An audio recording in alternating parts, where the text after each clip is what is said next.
பேசுறதுக்கு முன்னாடி ஒரு கேவியட் போட்டுட்டு பேசுறது நல்லது. ஏன்னா இதோட லிஸ்ட் ஆஃப் ஸ்பீக்கர்ஸை பார்த்தேன். ரொம்ப பாக்கியம் பண்ணியிருக்கணும்.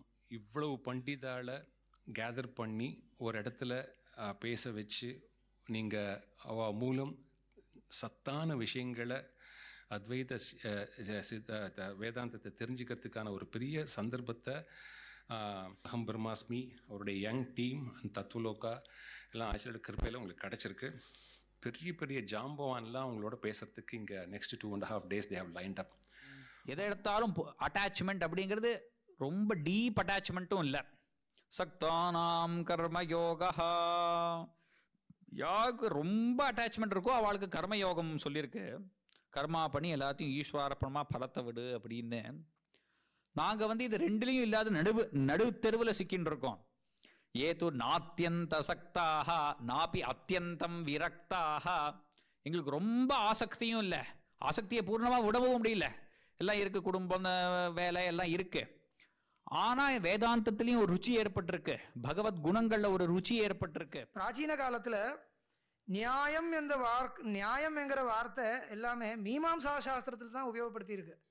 நியாயம்னா மீமாம்சா நியாயத்தை தான் நியாயம் சொல்லப்பட்டிருக்கு. எத்தனையோ மீமாம்சா கிரந்தங்கள் நியாயம்னு முடிகிறது. நியாய சுதா, நியாய பிரகாஷா. ஆச்சாரியோடைய பக்தி உங்களுக்கும் எனக்கும் இன்னும் விருத்தியாகணும் அப்படின்னு ஆச்சாரியோட பாதத்தில் பிரார்த்தனை பண்ணிட்டு என் உரையை முடிச்சுக்கிறேன். நமஸ்காரம். நான் ஒன்றா ரூபா கொடுக்குறேன், எடுத்துன்னு போய் வீட்டில் குப்பை வேண்டான்றோம் இல்லையா?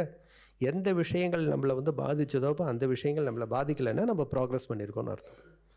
அதான் சொன்னேன், நமக்கு பரீட்சாதிகாரி நம்ம தான். இன்னொருத்தர்கிட்ட நம்ம போக வேண்டாம். பரீட்சையில் நம்ம ஃபெயில் ஆகிட்டோம்னா சாதனத்தை தேடுறதுக்கு குரு ஆசிரியக்கணும். நம்ம யோக்கியமாக இல்லையான்றது நம்மளே பார்த்துக்க வேண்டியதான். அதனால் கீ டேக்அவே இன்றைக்கி என்னன்னு பார்த்தீங்கன்னா, அமானித்தம் இது போடுறது, தைரியமாக இருக்க வேண்டியது, ஸ்ரத்தையோட கீதை அணுகணும்.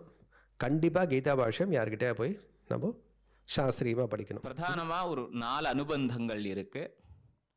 விஷய, பிரயோஜனம், அதிகாரி, சம்பந்தா அப்படின்னு. இந்த 4ஐயும் சேர்த்து அனுபந்தா அப்படின்னு சொல்லுவோம். எதுக்காக இதை அனுபந்தான்னு சொல்கிறோம் அப்படின்னா, ஒரு சாஸ்திரத்தில் ஒருத்தருக்கு அத்தியனம் பண்ணுறவருக்கு பிரவருத்தி வர்றதுக்காக, அதை அத்தியனம் பண்ணணும் அப்படின்றதுக்கு உற்சாகத்தை ஏற்படுறதுக்காக சொல்லக்கூடியதான விஷயங்கள். இதுதான் இந்த 4 அனுபந்தங்கள்.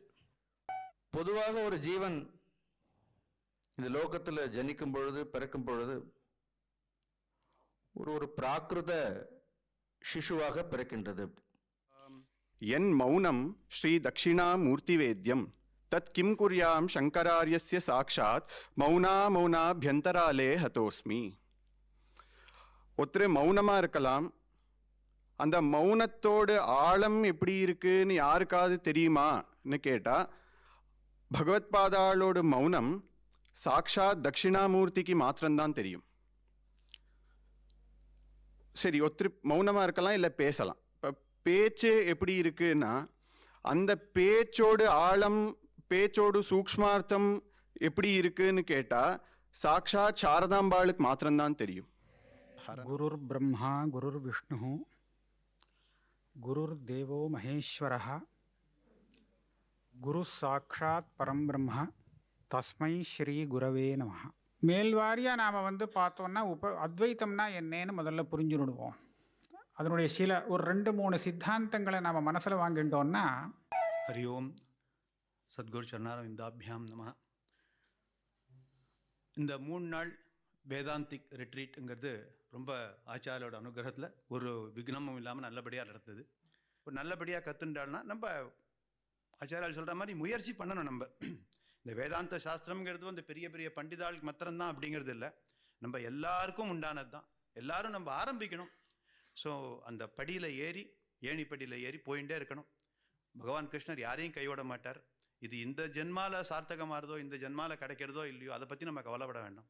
நம்ம பண்ணுற கடமையை நல்லபடியாக பண்ணிட்டு ஆச்சாரியாலோட அனுகிரகத்தில் எல்லாருக்கும் மோட்சம் கிடைக்கணும், ஜீவன் முக்தனாக இருக்கணும் எல்லாரும் அப்படிங்கிற மாதிரி பிரார்த்தனை பண்ணிட்டு இதை நான் முடிக்கிறேன். தேவர சன்னிதானம், மகான் சன்னிதானம், எந்த உபரியாசம் வந்தாலும் கடைசியில் முற்றாய் வைக்கும் பொழுது தினம் ராமநாமா சொல்லுங்கோ, தினம் சந்தியாவந்தன் கரெக்டாக பண்ணுங்கோ, அதாவது பண்ணிட்டு இருந்தேன்னா அதாவது எப்படி நடக்கும் அப்படி நடக்கும். இந்த பாரத புண்ணிய பூமியில நம்ம பிறந்து இந்த ஒரு மகத்தான வேதாந்த தத்துவத்தை ஸ்ரவணம் பண்ற பாக்கியம் நமக்கு கிடைச்சிருக்கே. படியில வந்தாச்சு, கண்டிப்பா மேலே ஏறிடுவோம், சந்தேகமே இல்லை. ஒரு காலம் துளி கூட சந்தேகம் கிடையாது.